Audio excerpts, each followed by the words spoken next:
Ciao a tutti ragazzi e benvenuti a questo episodio, a questo riassunto dei nostri venerdì sera. Io sono Ivan di K-Wave Italy per quanto riguarda la pagina di YouTube e di K-Pop Italy per quanto riguarda la pagina di Instagram. In questa puntata che cosa farò? Cercherò di fare un riassunto molto chiaro delle prime puntate del drama che abbiamo deciso di seguire insieme ai nostri ascoltatori il venerdì sera sulla nostra pagina di Twitch, che vi ricordo potete trovare nei nostri commenti. Allora, iniziamo. Il drama che abbiamo scelto è Cinderella e Four Knights, un dramma che ha avuto veramente molto successo perché è particolare, ha una storia molto interessante che si lega un po' alla favola di Cenerentola e ha delle parti veramente molto divertenti. Ma andiamo a vedere chi sono i personaggi. Ovviamente partiamo da lei, la protagonista del dramma. 제시카 외동딸 일리노이시카 과선배는 No, torniamo noi per favore.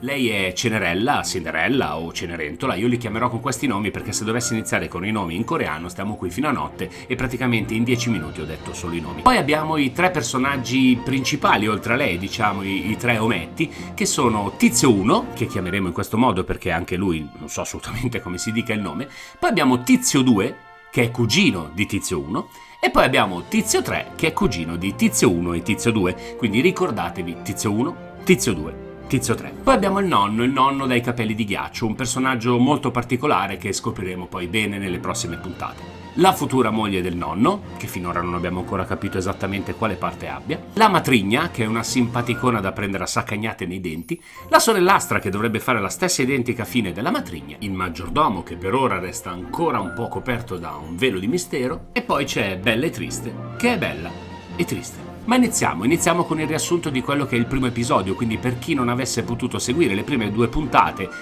può scoprire, grazie a questo riassunto fatto in maniera veramente molto dettagliata, che cosa è accaduto. Iniziamo. La nostra Cinderella inizia in una maniera molto positiva, infatti spiega a delle povere bimbe che la vita è triste, fa schifo e che le favole non esistono. Perfetto. Ottimo inizio.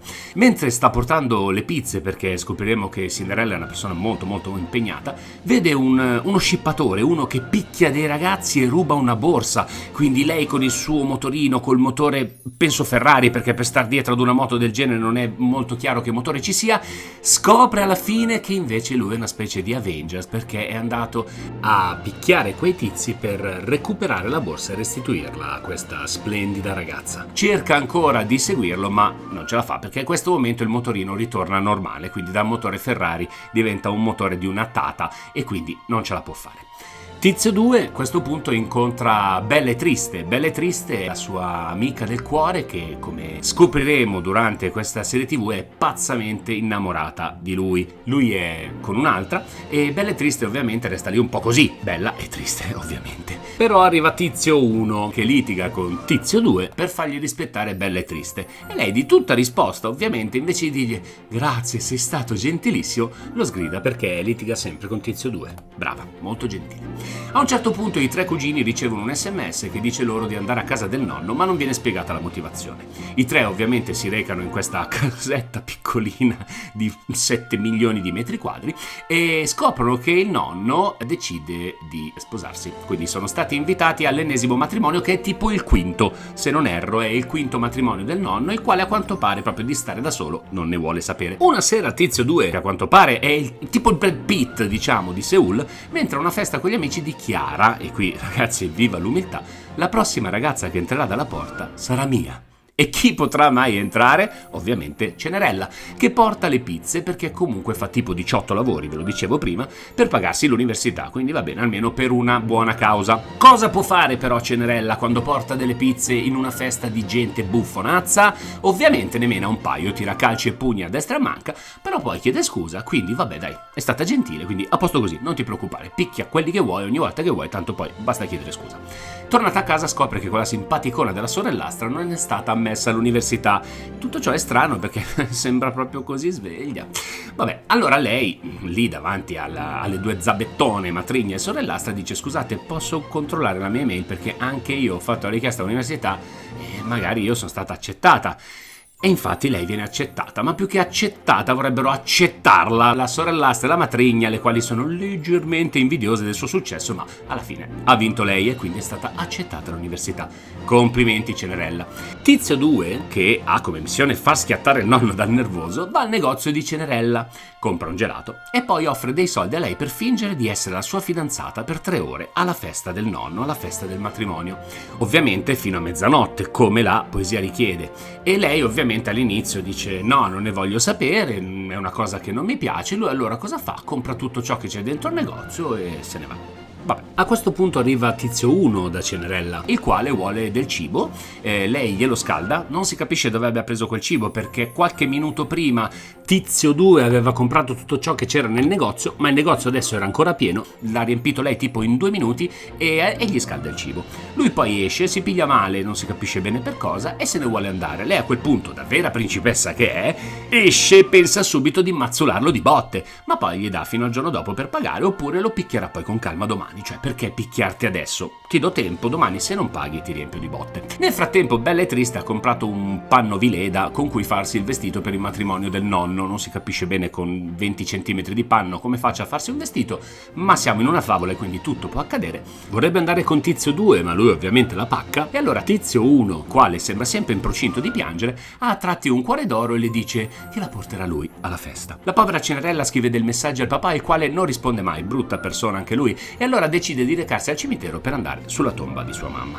In quel momento scopre che la tassa del cimitero non viene pagata da anni e l'urna è stata riposta in magazzino. Il debito è quasi quanto i soldi che ha messo da parte per l'università. In quel momento arriva Tizio 1, casualmente, perché dovete sapere che in questo dramma Seul è grande come il giardinetto dove giocavate da piccoli, cioè praticamente si incontrano tutti ogni 5 secondi dovunque.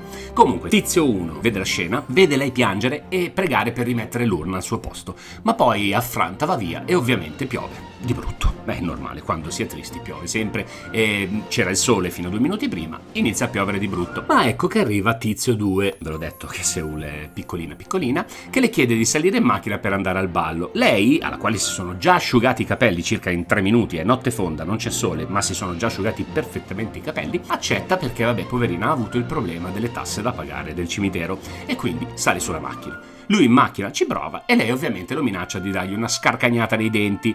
È classico della nostra Cenerella. Arrivate alla festa scendono dalla macchina e i fotografi impazziscono per fare 1000 foto, ma vedremo poi che sono dei fotografi incapaci perché si vedrà solo un pezzetto di testa di Cenerella. Entrate alla festa, Tizio 2 dà dei vestiti splendidi a Cenerella e ovviamente incontra Bella e Triste, dove poteva essere se non lì, che vorrebbe picchiarlo, sentimento comune ai più perché anche noi tutti che guardavamo la puntata volevamo riempirlo di botte, ma evita il sangue per oggi perché è una festa e quindi il sangue ce lo teniamo per domani. Cenerella entra in stanza a cambiarsi, nella stessa stanza c'è Tizio 3, il quale mentre cerca di defilarsi dalla stanza per non farsi beccare scambia erroneamente i cellulari. Cenerella viene vestita e diventa splendida, talmente splendida che le crescono anche i capelli. La festa è quasi pronta, ci sono anche le Wonder Girls. Il nonno fa il suo ingresso in sala, ma dall'altra parte della sala entrano anche Tizio 2 e Cinderella, i quali rubano la scena al nonno con i capelli di ghiaccio. Si incontrano tutti sul palco e Tizio 2 dice al nonno che si sposerà con Cenerella. Lei lo guarda arrabbiata, il nonno lo guarda arrabbiato e allora giubotte! Lo mena per far chiedere scusa al nonno, ma lui ovviamente si rifiuta perché ha deciso di far schiattare il nonno, l'abbiamo detto prima. Vanno tutti nel backstage della festa, tutti si presentano, tutti si minacciano. Arriva Tizio 1 che dice a Cinderella di far schifo perché l'ha fatto solo per soldi e le butta in faccia una marea di won, tutto per difendere Bella e Triste. Lei ci resta un sacco male, ma non lo mena. Per ora. Bene, questo era il riassunto della prima puntata. Se vi è piaciuta e se è interessante, rimanete collegati perché tra pochissimo parleremo della seconda puntata di Cinderella and Four Knights. Cinderella and Four Knights, episodio 2. Inizia qui il riassunto del secondo episodio del dramma che seguiamo ogni venerdì sera su Twitch e iniziamo subito con il riassunto. L'episodio inizia da dove era finito quello prima, strano, Con Tizio 1 che lancia i soldi in faccia a Cinderella. E cosa potrà mai succedere in una situazione del genere? No, questa volta niente botte, ma ovviamente Tizio 1 e Tizio 2 bisticciano. A questo punto Tizio 1 dice a Cinderella che deve sparire dopo che lei ha provato a ridarle i soldi, ma ovviamente lei lo minaccia di lasciarla stare, oppure lo scasserà di botte. È facile fare il figo, Tizio 1, perché a te ancora non t'ha menato, ma vedremo, arriverà anche il tuo momento. Ora tocca a Tizio 2. Cenerella restituisce gli abiti e le chincaglierie, e se vi foste aspettati che perdesse la scarpetta, no! cerca di tirarla in mezzo agli occhi di Tizio 2. Cenerella, noi ti adoriamo. Il nonno dai capelli di ghiaccio intanto prepara un bel regalino a Tizio 2. Gli organizza un bel fidanzamento combinato. Te, beccati questa. Ma non è tutto, perché il giorno dopo il matrimonio continua a ripensare all'unica persona che è riuscita a mettere in ginocchio, nel vero senso della parola, i suoi nipoti, e allora manda il maggiordomo dai capelli cotonati a cercare informazioni su di lei. Cenerella torna a casa ma fa un errore enorme. Chiede aiuto economico a quell'arpia della matrigna, la quale la tratta in maniera orribile. Mamma mia, quanto la odio.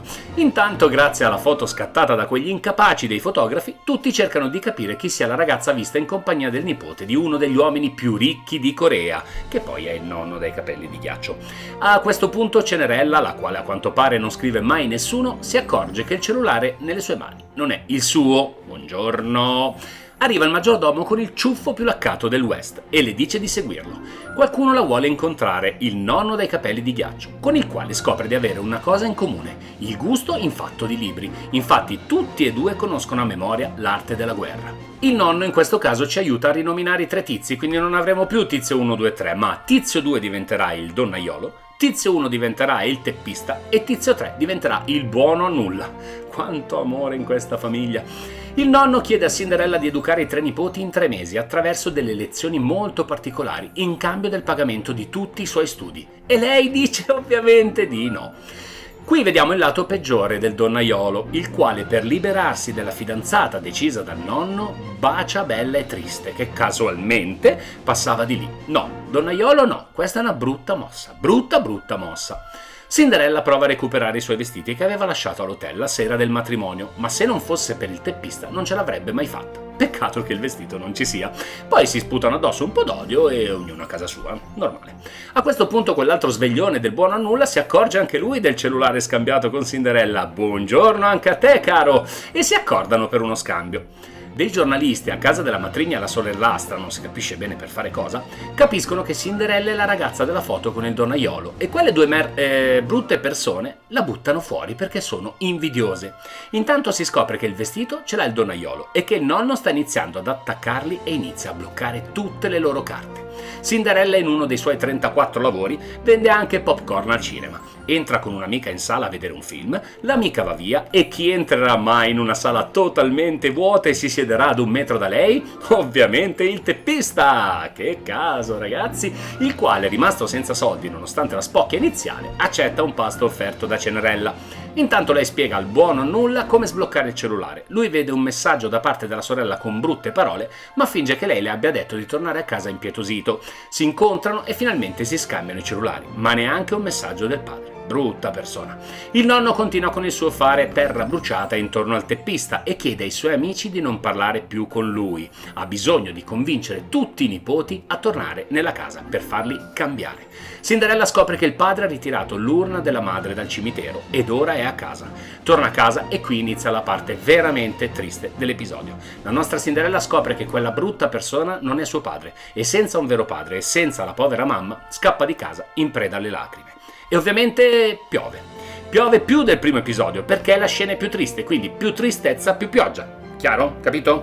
A questo punto i 3 tizi ricevono un messaggio molto chiaro che dice: tutto cambierà alla residenza, vieni a vedere. Chiarissimo. Vabbè, corrono alla residenza e incontrano Cenerella, la quale, poverina, rimasta senza una famiglia e senza una casa, decide di accettare la proposta del nonno. Ma c'è una condizione, un'unica condizione: non potranno mai avere relazioni. Cioè, non una condizione tipo non rubare, non mangiare sul letto, non metterti le dita nel naso, no, non avere relazioni. Boh. E a questo punto non lo so, perché è finito l'episodio e quindi ci risentiamo più avanti. Ciao, fine della puntata.